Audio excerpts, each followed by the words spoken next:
Saudara, apakah ex-Kapolres Ngada bekerja sendiri atau terlibat dalam jaringan jual beli konten asusila? Kita akan bergabung dengan jurnalis Kompas TV Claudia Carla dan juru kamera Jadivan Prapta di Mabes Polri Jakarta. Selamat siang, Carla. Carla, banyak pihak yang menyebut ada potensi penambahan jumlah korban kejahatan seksual ex-Kapolres Ngada. Lalu artinya ini tidak berhenti hanya di 3 korban saja. Lalu bagaimana polisi bisa mengungkap jaringannya? Ya, Jihan dan juga saudara, hingga saat ini polisi mengungkapkan bahwa korban dari tindak asusila yang diduga dilakukan oleh AKBP Fajar ini sejumlah 4 orang yang terdiri dari 3 korban anak di bawah umur dan juga 1 usia dewasa yang berusia 20 orang. Untuk 3 anak korban di bawah umur sendiri ini berusia 6 tahun, kemudian 13 tahun dan juga 16 tahun. Kemudian apabila ditanyakan apakah ada korban lainnya selain 4 korban yang telah teridentifikasi, maka inilah yang kemudian menjadi sorotan dari sejumlah pihak. Salah satunya ialah Lembaga Perlindungan Anak atau LPA NTT yang menduga ini ada potensi penambahan jumlah korban dari tindak asusila yang diduga dilakukan oleh AKBP Fajar tersebut. Karena melihat dari proses penyelidikan awal yang awalnya korban ini sejumlah 3 orang, kemudian dengan seiring perkembangannya proses penyelidikan ini korban bertambah 1 orang, kemudian jumlah korban menjadi total 4 orang.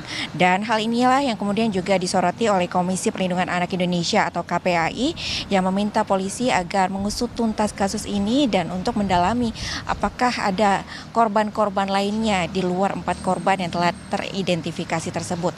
Dengan tujuan agar kemudian korban-korban lainnya ini dapat mendapatkan akses pemulihan terkait dengan trauma-trauma yang mungkin didapatkannya ketika mendapatkan tindakan asusila tersebut. Namun yang perlu kita garis bawahi memang terkait dengan tindakan asusila ini selalu tidak mudah, khususnya bagi korban itu sendiri untuk kemudian memiliki keberanian untuk dapat melaporkan dirinya adalah korban dari tindak asusila.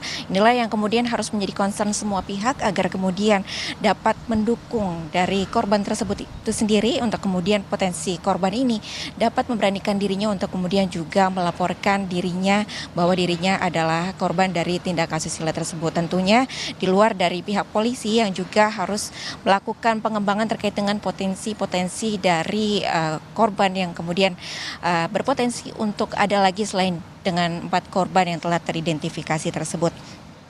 Dan terkait dengan hal ini juga banyak pihak menuntut agar polisi kemudian telah melakukan proses penyelidikan, namun juga untuk melakukan penyelidikan lebih lanjut dan juga untuk mengetahui dan melakukan proses pendalaman ini secara serius, transparan dan juga profesional dengan mengedepankan hak-hak anak yang kemudian juga menjadi korban tersebut, karena seperti yang tadi sudah saya gambarkan mungkin ini sangat tidak mudah khususnya bagi korban itu sendiri dan juga bagi pihak keluarga korban.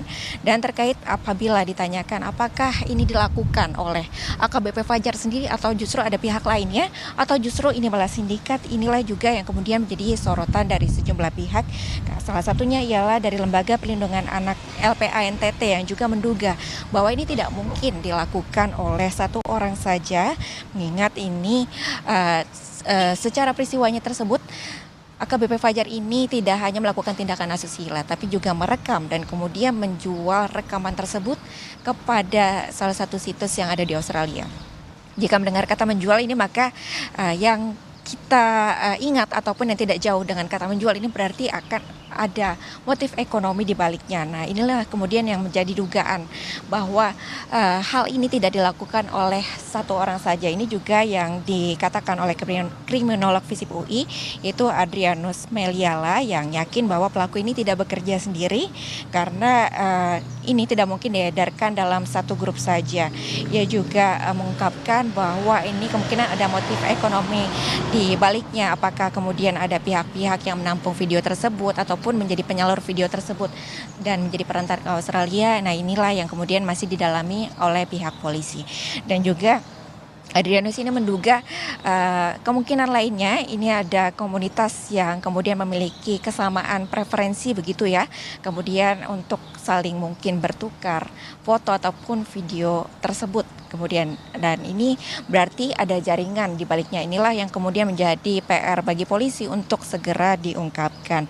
Dan terkait dengan hal ini, AKBP Fajar sendiri memang sudah ditetapkan sebagai tersangka atas dugaan asusila tersebut, dan kemudian tidak hanya tindak pidananya yang akan diusut, namun juga tindak kode etiknya juga akan diusut karena telah terbukti melanggar kode etik dari anggota polisi.